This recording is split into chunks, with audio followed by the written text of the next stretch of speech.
I've been thinking a lot about success and happiness lately. Like, what is it? How do we achieve it? And I found this quote by Dale Carnegie where he says, "Success is getting what you want. Happiness is wanting what you get." A lot of us are really good at going after what we want. But are you really good at wanting what you get? Are you good at wanting what you have? Because I believe that's where true joy and fulfillment lies. And that's what we're talking about in today's episode. So let's dive in. Welcome to the School of Self-Image, where personal development meets style. Here's your hostess, Master Life Coach, Tonya Leigh. Hello, my gorgeous friends. If you're listening to this the day it's released, it means you're listening to this the day before Thanksgiving. I am at my dear friend Brooke's house. Her family, my family, friends, we're all getting together. We're having like a Friendsgiving. And it's one of my favorite holidays. I'm not sure what it is about Thanksgiving that I love so much. Maybe it's the turkey, but I don't think that's it. Maybe it's the crisp air, the apple pie, the sweaters, the transition into winter. But I just enjoy this day where we sit around, we feast, we watch football, and we give gratitude for our lives and the people in our lives and the things in our lives.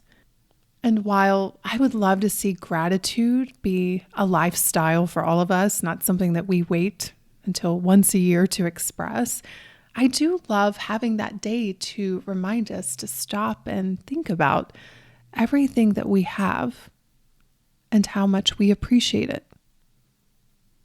And so today I want to dedicate this episode to a concept that's really helped me to have more joy in my life. And that concept is wanting what you have. In Sheryl Crow's song, Soak Up the Sun, she sings, "It's not having what you want, it's wanting what you've got." And I will tell you all, the more I have actively wanted what I already have, the happier I've become. One of the common questions that I get is, how do you reconcile wanting more, having all of these big goals, and being satisfied with what you have? As if you have to choose between one or the other. You either have to choose to have big, big goals in order to be happy, or you have to choose to be happy with where you are right now. And my answer is that both can bring you so much happiness. In fact, when you learn to be satisfied and want what you already have, it builds such a great foundation to want for more, because you're not wanting because you need it. You're not wanting out of desperation and out of lack. You're wanting just because you want to grow. You want to see what's possible. You're wanting from that place of abundance. So I will always encourage you to want. I will encourage you to have desires. I will encourage you to be radically honest with what you want and to want it unapologetically. And I will encourage you to go for it. Even if you don't succeed, I know in the striving for what we want, it will grow us in the most beautiful, beautiful ways. The problem is when you depend on achieving that want in order to be happy. The issue is always placing your joy and your happiness and all of those good feelings in the future once you've obtained a certain goal or achievement. When you do this, you're just perpetually delaying feeling good. You're perpetually delaying feeling happy and joyful, because you always are throwing the bone that then you have to go and chase after. I'm all for throwing the bone, but having a good time as you're chasing it, enjoying the journey. And so that brings me back to what I'm going to talk with you about today and wanting what you have. I think it's an important part of the equation. As you are thinking about what you want, you also need to look around at what you already have that you want and actively want it again, actively appreciate it again. I was thinking about my daughter. There was a time where I wanted her, where she did not exist yet, but I dreamt of her. And then here she is. She came into this world. And then she got sick, and I remember wanting her to be well. And now she's almost back to herself. Like, she still has a little healing to do. But I remember not too long ago, 3 or 4 years ago, just desperately just wanting her to be well. And so I want to spend time really wanting that and looking around and saying, oh, I already have it. It's such an amazing feeling. I think about my man, Fonz. I didn't even know I wanted him until he came into my life. And I was like, oh, this is the kind of man I've wanted that I didn't even know I wanted. And so now that I have him and he's in my life, I want to spend time wanting what I already have, wanting him on purpose. And then looking over and being like, oh, I'm not wanting something that doesn't exist yet. I'm wanting something that actually does exist in my life right now. I think about you all.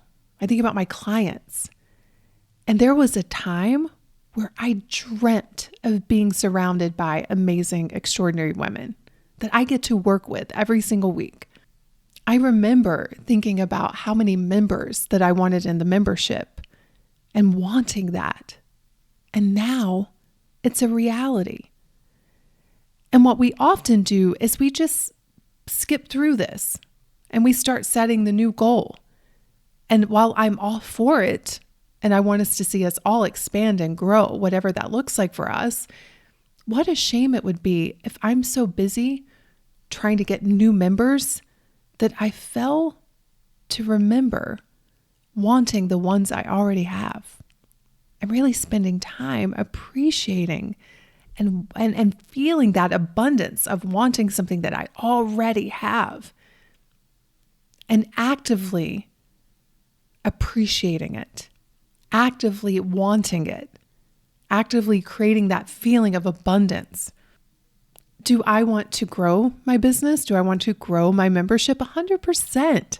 Just like I want you to want to grow your life. I want you to have your goals.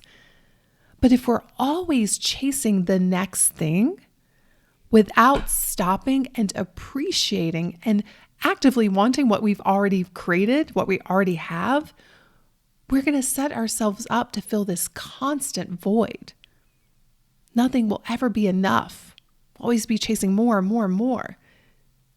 And I love the idea of us chasing more from a place of more. I love the idea of us wanting more from a place of already having so much. In fact, I think that sets us up to be able to better create and attract what it is that we want. Because like attracts like. When you're feeling abundant, you're going to attract abundance. When you're feeling more, you're going to be attracting more. Depends on what you're feeling more of. So be careful with that one. However, what I want you all to understand, it's not that you have to choose between one or the other. You can have both. But I want you all to practice wanting what you already have, because that's the one that most people aren't doing. They're so busy wanting the next thing and wanting what they don't have. They don't look around and say, wow, one time I dreamt of having this home or this car or this family or to live in this place. A few weeks ago, I walked into my closet and I just stood there, astounded. Like, I remember not being able to afford that many clothes. I remember having clothes that didn't really feel like me.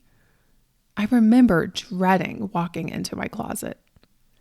And now my closet is a place that I love to go into. I love getting dressed. And I find myself wanting more.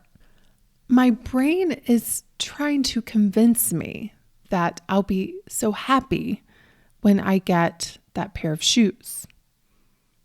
I can see my brain trying to convince me that I need to hurry up and buy that skirt because it won't be available in the next month or two.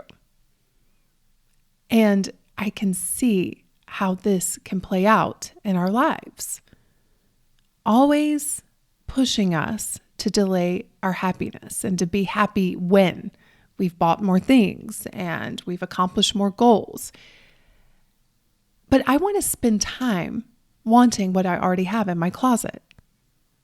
I want to spend time wearing and enjoying and maximizing my current resources. And it's not because I can't buy more, because I can. But I don't want to be that person who is always buying more, chasing a high versus spending money intentionally on things that align with my vision of my future and align with who I want to be. And so for this reason, I have decided I'm not buying any type of clothing for 6 months. That's a big feat for me, you all. And I'm so excited to spend time enjoying and wanting what I already have. Now, I will be investing in my self-care. I will be investing in experiences. I will be investing in mentors and all of that stuff that I usually invest in. But as it relates to my closet, I'm not buying anything for 6 months. And this will allow me to really see what's in my closet that I really, really want, that I already have. And it will also allow me to see what's in my closet that maybe I don't want, that's taking up space and that I'm ready to release and let go of. But I know at the end of the 6 months, I'm going to feel abundant because I'm going to spend time every single day wanting what I already have in my closet. I'm not going to allow my brain go to lack. I'm not going to allow my brain to be mismanaged and to convince me that I would be happier if I had that pair of shoes, because I know that's not true. Instead, I want to hold my shoes and really talk to them. I know this sounds woo-woo, but hear me out and tell them, I really appreciate that you're in my closet. I want to take good care of you. I want to have that kind of relationship with everything in my closet. And there, as I said, there will be things that I pick up that I'm like, you know what? We're no longer a good fit. Thank you for having served me. Thank you for having been a part of my life and carried me through part of this chapter. It's time to let you go. So I know I'm going to have this feeling of abundance and appreciation. And the other thing that will also come out of this is a feeling of space, because I'm not just jamming my life and my closet with more things, thinking that that's going to make me happy. But I'm very intentional and taking time to appreciate and want what is already in my life. What I've come to understand is that no matter what you have, there will always be more. And if you train your brain to think that more is going to make you happy, then you will delay experiencing the very thing that you want, which is to feel better. Think about it. The reason why we want anything is because of the feeling that we think having that thing will give us. And yet, so many of us just keep delaying that feeling because we think that it's in the future when we have more. Now, I'm not going to sit here and say that it doesn't feel good to have more and to achieve your goals, but it only feels good if you stop and appreciate it. It only feels great if you spend some time wanting what you have. So why not start that process now? Think about what you already have that at one point you wanted, and now it's yours. Maybe it's your health. Maybe it's your kids. Maybe it's your job. Maybe it's your friends. Maybe it's your house, your car. Maybe it's a skill set that you've learned. Maybe it's the amount of money that you have in your account. Take the time to look around your life and notice what you have already that at one time you wanted. I always think about my future self. She is my guide. Whatever she's doing and thinking, that's something that I need to practice doing and thinking in my life right now. And the one thing that I know about my future self, when I think about that version of me, and what I know to be true about her is that she has a lot of what she wants, and there's still some things that she wants that she doesn't have. I don't create this idealized version of me that's perfect and has everything that she wants. The difference between me and her is that she's way more evolved than I am. She reacts differently. She's expanded more. She's allowed more into her life of what she wants. She's worked through a lot of her limiting beliefs, but inevitably she still has goals. And so she is also growing. The version of me that I can imagine, she has a version beyond her. Are you all with me? A version I can't even imagine yet. Because she's so far from me, I can imagine this next version. But when I think about her, she still has things that she wants. She has goals, but she spends a lot of time wanting what she already has. And that's why she doesn't feel lack. But instead, she feels a lot of abundance because she's always looking around at what's going well and right. And she's also looking around being like, holy moly, like there was one time I wanted this and now I have it. Let me appreciate it. Let me not take it for granted. Let me just soak in all of those good feelings of wanting what I already have. And so let's practice that. Again, spend some time looking around your life and noticing what you have right now that at one time you wanted. And hey, listen, I would love for you to come and share it with me. So find me on Instagram and let me know what came up for you in listening to this podcast. If you are in the States, I hope you have a beautiful Thanksgiving. And for those of you elsewhere in the world, I hope you have a gorgeous, gorgeous day and week. And I cannot wait to see you in our next episode. Cheers. Hey, have you grabbed your free copy of the School of Self-Image Manifesto? If not, what in the world? Head over to schoolofselfimage.com/manifesto and get a copy that teaches you how to think and show up in the areas of mindset, style, and surroundings so that you can transform your self-image.